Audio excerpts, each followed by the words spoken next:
Hello, my name's Iris and I'm 28 years old. A few months ago, I found out why my leech of a sister-in-law hated me for so long. And that was not as shocking as finding out her true nature. Let me start from the very beginning. My parents were poor. I was their only child, but I pretty quickly realized just how different I was compared to all the other kids around me. While the other kids got whatever they wanted almost immediately, I'd have to wait weeks to get whatever I asked my parents for. I watched my parents struggle and work as hard as they could to give me whatever I wanted. Every time I felt bad for putting so much more pressure on them, they'd tell me to repay them by studying as hard as I could. They didn't even let me work more than I needed to when I turned 16 because they wanted me to focus on my education so I could go further in life. Naturally, I worked as hard as I could on my education. My dad was a janitor at my school, which was a pretty prestigious private school, by the way, that had classes from the first grade all the way to senior year of high school. Because of his position at the school, I was given admission at a very low cost. I made the best use of my time at the school and worked so hard that I became the valedictorian when I graduated. Because of my grades, I was able to get into a great college with a full ride. It was a 3-hour drive away from home, and even though I did not want to leave my parents behind, I knew that if I wanted to truly help my parents, I had to leave. I worked really hard during college as well and managed to secure a great job through an internship that I was supposed to complete for my course. I then began to save up my money and eventually found an even better job with great pay. I spent another year or so collecting money, and when I had a sizable amount, I gave it back to my parents as a token of my gratitude. I told them to retire because I would take care of them. They were hesitant at first, but I assured them that I wanted them to rest because they spent their entire life working endlessly. After that, I began to send my parents money every month. Around the same time, I met my now husband, Alan. We happened to bump into each other at a cafe, and that got us talking. Alan is a very attractive man, so I decided to shoot my shot and asked him for his number. We began talking a lot over text, and I found myself falling for him. We went out on a lot of dates until we made our relationship official. We moved in together after dating for 8 months, and life has been great for us. About 1 year into our relationship, one day, Alan got a call. He picked up and went to speak to the person in the other room. When he came back, he looked upset, so I asked him who he had been talking to. "Who was that on the phone? Why do you look so upset?" "Oh, I just got a call from Mom." "Oh? Why are you upset about it? I mean, aren't you really close to her?" "Yeah, I love my mom and I'll do everything I can for her. I was just not particularly happy about her request this time." "Why? What did she ask?" "My sister's throwing a dinner party because she got a job this week and my mom wanted me to attend it." "Wait, didn't your sister get a job like 2 months ago?" "Yeah, but she lost it a month ago and now she got a new one, so she's celebrating it apparently." "That's good though. Why don't you want to go?" "I don't exactly have the best relationship with her." "Why?" "I mean, you don't have to tell me if you don't want to." "The thing is, I want to tell you, but I don't want to start anything in my family if you accidentally slip up. Not that I think you will, I just don't want to take any chances, especially since I haven't even told my mom about it." "That's okay. Could you at least give me a gist about your relationship with your sister? Like, when did it get bad, or why did you leave your mother out of it? I want to be able to help you out in any way I can." "That's really sweet, darling. Well, let's just say I found out some disgusting things about my sister after my dad's passing, and my mom loved my dad way too much. So if she found out about what my sister was hiding, she would excommunicate my sister really fast. My sister depends on my mom whenever she's out of a job, and I didn't necessarily want to hurt my sister when she was grieving too. Eventually, time passed, and now it's just too awkward to bring up again, so I've decided to distance myself from her. Wow, your sister must have done something really bad for you to go this far, huh? Yeah. Does she know that you've been distancing yourself from her? I mean, she hasn't bothered to ask me why I haven't been talking to her. So even if she has noticed it, I don't think she cares about it.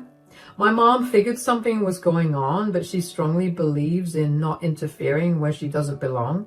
She's resigned to being our middleman and communicates everything about each other to us.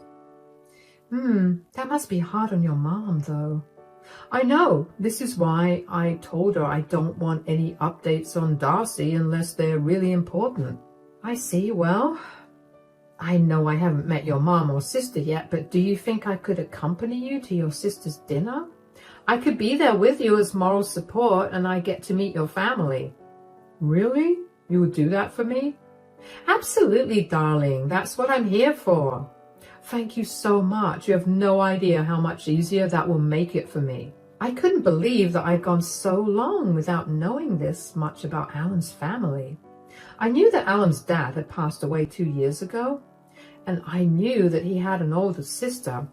I didn't know anything else because Alan was very closed off about his family. I never questioned it because I saw no reason to. Some people have difficult families and it's hard for them to open up, so I never asked him about the subject. I was very curious about what his sister Darcy had done. While Alan didn't directly tell me about what she'd done, I figured that she'd done something money-related. Alan told me that initially even he supported her when she was struggling because she was too embarrassed to keep asking their parents for money. Apparently, after their father's death, Alan stopped helping her out completely. And then 2 years later, he met me and we got together, so he barely bothered to meet with his sister. The only time he saw her was when his mom specifically asked him to be there. Learning all the information made me very wary about my meeting with his mom, Blanche, and his sister, Darcy. I was prepared to be blindsided by something Darcy said, given all the information Alan had given me about her. But I made a commitment and I knew I had to keep it. And that weekend, when we got there, we let ourselves into the house. Darcy and Blanche were sitting in the dining room and they greeted us with big smiles on their faces. Hi, Mom. Hi, Darcy. Congrats on your new job. Oh, thanks a lot. Hi, sweetie. Oh, who's this? Mom, Darcy, this is my girlfriend, Iris. Hello, it's a pleasure to meet you. Oh my God, I can't believe I finally get to meet you. I've heard so much about you, literally. Alan just can't stop talking about you. I hope he's only been telling you good things. Since when did you have a girlfriend, Alan? We've been dating for a year now. A year? How come I haven't heard about this? Well, we don't talk much, so... Mom, why didn't you tell me? I thought you knew, and why would I ever bring up Alan's love life with you anyway? Fine. Tell me more about yourself, Iris. How did you and Alan meet? We met through a dating app. We texted for almost 5 months before we even met in person. After we met in person, we just knew that we were it for each other. That's cute. What about your family history? Darcy, this isn't a job interview. Stop hounding the poor girl. I'm not hounding her. My baby brother's dating someone, something I had no idea about. I just want to make sure that he's making the right decision with the girl he's chosen. That's so rude. Yeah, you don't even talk to me, so who are you to judge if my girlfriend is right for me? Just because we don't talk as much doesn't mean I'm not your sister anymore. It's okay, I can answer her. I have nothing to hide anyway. My parents live about 3 hours away from here. I moved from my hometown to find a better job, which I did. I work as an accountant and I'm doing pretty well for myself. I can't help but notice that you conveniently left out your parents' jobs. I didn't think you'd want to know. Well, you thought wrong. Darcy, stop it. No, it's okay. My parents have retired now and I send them money because I'm really grateful for everything they've done to get me where I am right now. My mom worked as a dishwasher at several restaurants and my dad was a janitor at my school. That's so sweet. You're so kind to send your parents money. I don't think I'm doing anything amazing. I saw how hard my parents worked to make sure I had everything I wanted and just the things I needed. And this is quite literally the least I could do for them. Okay, that's enough questions for Iris. Darcy, why don't you tell us about your new job? I could tell that Alan was mad, but if I'm being honest, so was I. I know that I seemed pretty calm in the way that I talked to her, but in my head, I was really mad. I mean, it was one thing to try and get to know someone's partner, but to be so invasive and judgmental was not okay.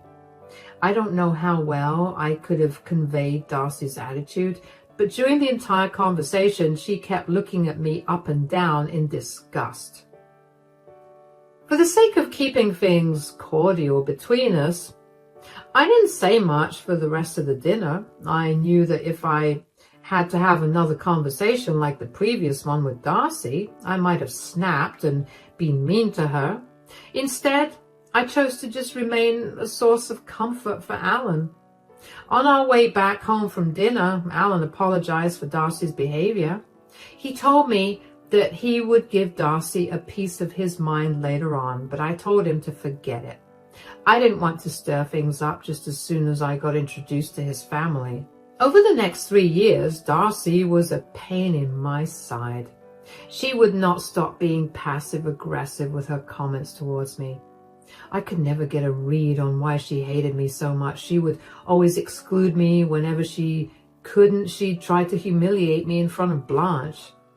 Blanche never said a thing and usually ignored what Darcy was trying to do, but I could tell that Darcy's behavior was beginning to irritate her too. Alan and I didn't meet Darcy much, about once every 2 months at most, but every time we did, Darcy always had something mean to say, either to or about me. Eventually, I learned to ignore her, and so did Alan. When Alan and I reached the 4-year mark of our relationship, Alan proposed to me. Of course, I called my parents immediately to tell them the news, and they were ecstatic for me. Alan and I decided to host a dinner for Blanche and Darcy that weekend. It was odd for us to be hosting both of them, considering we usually met at either Darcy's or Blanche's, but we were too happy about our engagement to worry about whether the two of them would have actually been surprised. We waited until dinner was over to announce the news. Okay, so we've invited you guys over because we have some news to give you. Oh, I hope it's good news. It's great news. Don't keep us waiting. Tell us. Iris and I are engaged. We plan on getting married in 5 months' time. Oh my God, that's wonderful. I was beginning to wonder when you guys would get married. I'm so happy for you too. Congratulations. Thank you so much, Blanche. Yeah, oh, this is good. I want to ask you the real question. How are you guys paying for the wedding? I don't see how that's any of your concern. Look, I'm just looking out for you guys. Didn't Iris say that she was sending her parents money every month? If she keeps that up, how are you guys going to pay? Are you going to take care of all the wedding expenses by yourself, Alan? I have savings of my own, so I can contribute to the wedding expenses. And so what if I covered all the expenses by myself? It's both of your wedding. Why should only one of you be responsible for paying for the whole thing? I don't know about you guys, but that seems like a terrible way to start a marriage. What do you know about a good marriage? You're not even in a relationship, and you've never gotten engaged in any of the relationships you've been in before. You don't have to be so unnecessarily rude. I've seen my friends' marriages fall apart because of poor financial decisions. After you guys get married, are you still going to let Iris send money to her folks? Let. That's her money that she's earning through her hard work. I have no say in how she spends her money, and I would never stop her from spending her parents' money because I love them and want them to be taken care of too. There's no need for this to turn into a fight. And before any of you can say anything, I'm going to pay for the wedding so both of you can go crazy. What? There's no need for that. My child is getting married. It's a once-in-a-lifetime event, and there's no way that I'm not going to pay for the wedding that both of you deserve. How do you know it's a once-in-a-lifetime event? Are you seriously suggesting that Iris and I will split up? You know what? I've had enough of you. Please get out of my house. If you want to come to the wedding, I want an apology, not only to me, but also to Iris. Darcy huffed before leaving the house. I was pretty shaken up by what she said. I knew that she wasn't my biggest fan, but I could never put my finger on what exactly she hated about me. I couldn't even bring myself to say anything more because I was so appalled by how she looked down on me. Did she think I was some leech that was after Alan's money? Blanche apologized a lot for Darcy's comments, and Alan and I told her that she had nothing to apologize for. Things were awkward with Blanche around for the rest of the night, so she too left pretty soon after Darcy. Alan was hopping mad after we were alone. He too could not believe how Darcy had talked about me, but I managed to calm him down. A week or so after that, Darcy called Alan to apologize, but ended up making things worse by doubling down on what she'd previously said. Needless to say, Alan was beyond adamant about not inviting her to our wedding. I stayed out of it because, if I'm being honest, I didn't want someone who looked down on me at my wedding either. Eventually, Darcy called me and gave me a pretty good apology. She called Alan as well and apologized to him. We slowly repaired our relationship, and by the time the wedding rolled around, I was on pretty good terms with Darcy. For the next year or so, Darcy and I maintained a cordial relationship. We weren't the best of friends, but she no longer made jabs at me, and she usually avoided talking much to me. I considered that a huge win because my anxiety about having to be in an awkward conversation was no longer there.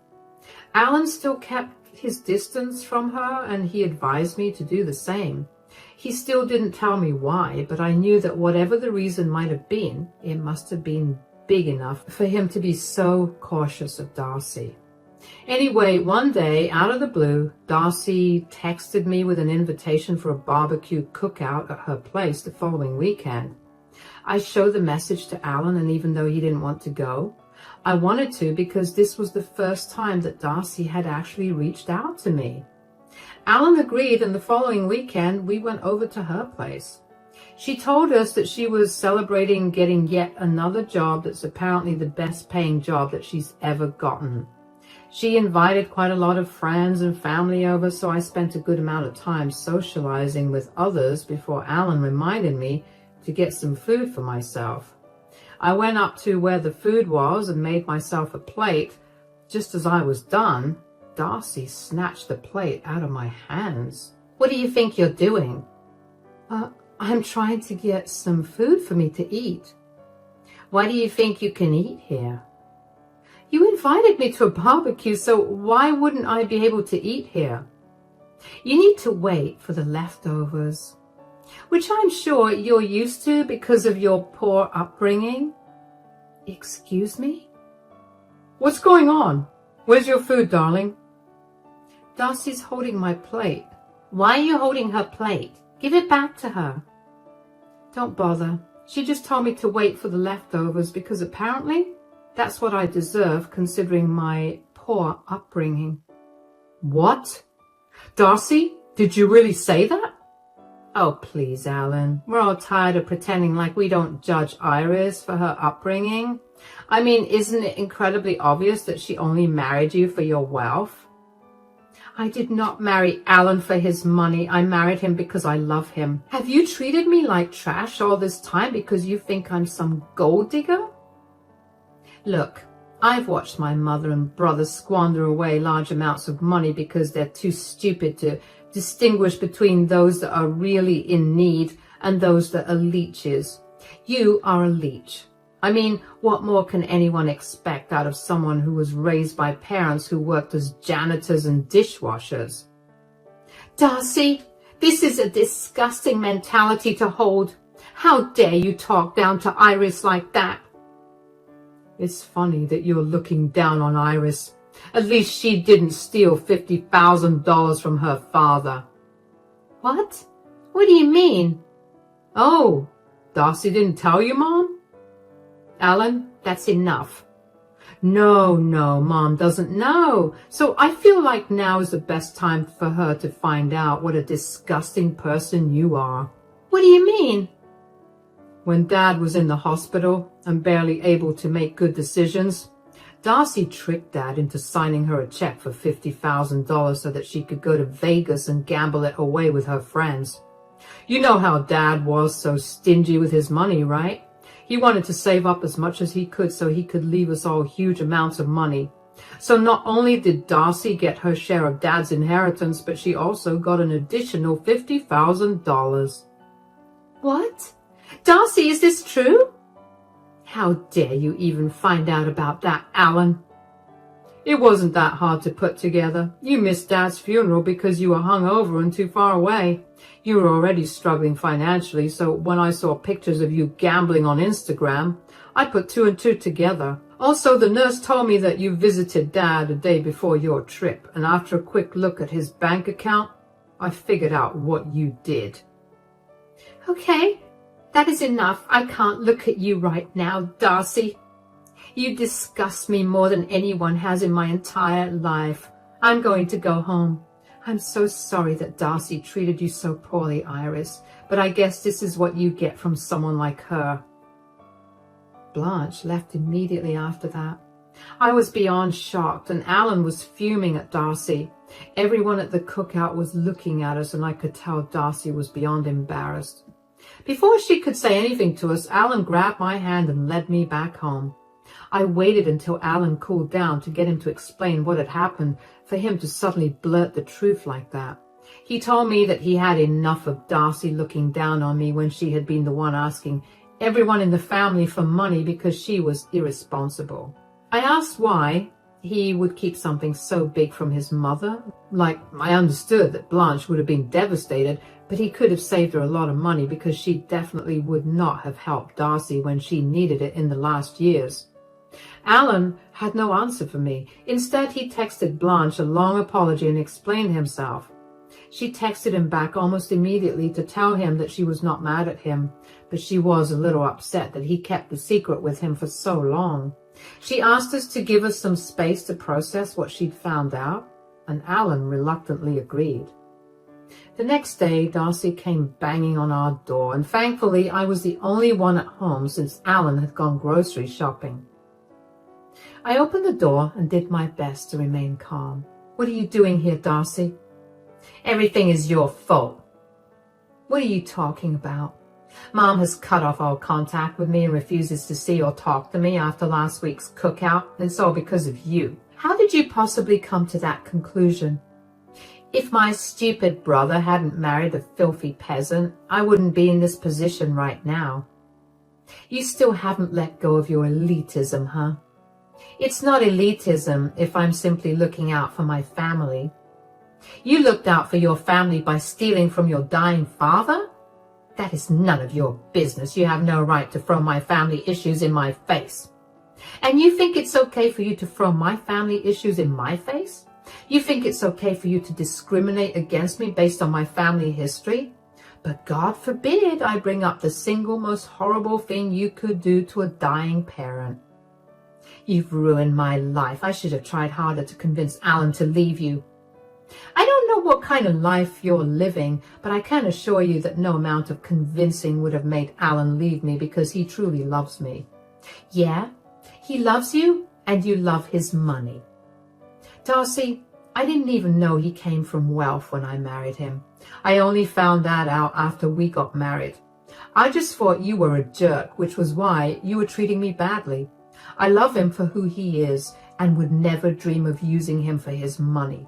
That's clearly something you can't understand, so I get why you're so hung up on the idea that I'm only after his money. What's that supposed to mean? Well, you used your dad for his money. You were using your mom for money.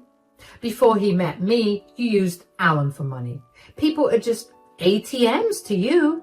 So when I came into the picture and Alan had better things to spend his money on, you felt threatened. You need to get help. And then also get a job that you can hold down for more than 3 months. How dare you talk to me like that? I was only nice to you because you're Alan's sister. I never understood why he barely spoke to you, but out of respect for who you were to him, I bore with your bullying. Now that I know why he doesn't care much for you and why you bullied me, I see no reason to be nice or respectful to you. Both Alan and I want nothing to do with you. Leave us alone. Never come back. And if you bother us again, we will call the cops on you.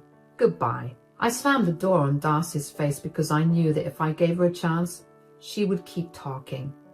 Darcy had some audacity to come to my doorstep and blame me for her actions. I was seeing red, but I knew for sure that if Darcy tried to contact us again, I would file a restraining order against her. Luckily for her, Darcy took my threat seriously and didn't try to bother us in person. She did, however, bombard me with texts almost every single day to tell me what a horrible person I was and how her life went downhill the second I came into her family. I ignored those messages and focused on helping Blanche. I didn't get to speak to Blanche after the party for a few days because she insisted that she wanted some time alone. When she finally agreed to have Alan and me over, we rushed over immediately. As soon as Blanche opened the door, I could tell she was not doing good. She told us that she was heartbroken that Darcy treated her late husband that way when he'd done everything he could to provide for her. Darcy had always been a little difficult, but her father had always made sure that she had everything she wanted. In his final years, he decided to not help either of his children out because he wanted to leave them with sizable inheritances. And for Darcy to trick her father into giving her such a large amount, which she just wasted, was absolutely disgusting. Seeing Blanche so hurt only made me angrier. I knew that Blanche was an amazing person, so I was sure that her husband was also a great person, especially since they also raised Alan to be a wonderful man.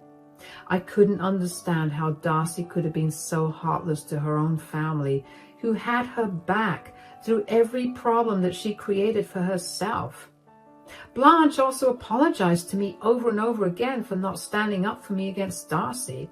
She told me that she had many talks with Darcy about her attitude towards me, but Darcy would always brush her off.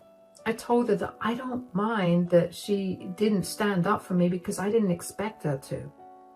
Darcy was supposed to know what was right and wrong, and she had no reason to treat me so poorly when she was a horrible person. Anyway, Blanche also told us that she had gone completely no contact with Darcy. She refused to help her out, regardless of what problems she was going through. And true to her patterns, in 4 months, Darcy lost her job. She tried to ask us for help, but we firmly refused. Blanche blocked Darcy everywhere and did not answer the door when she came banging on it. Last I heard, Darcy managed to get some help from her friends, who also quickly got tired of her and stopped talking to her.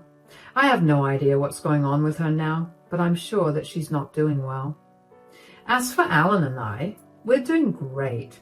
We've made it a point to visit Blanche regularly, and she's gone back to being her usual bubbly self. We're all happier now, and we've all come to realize just what a burden Darcy had been to all of us.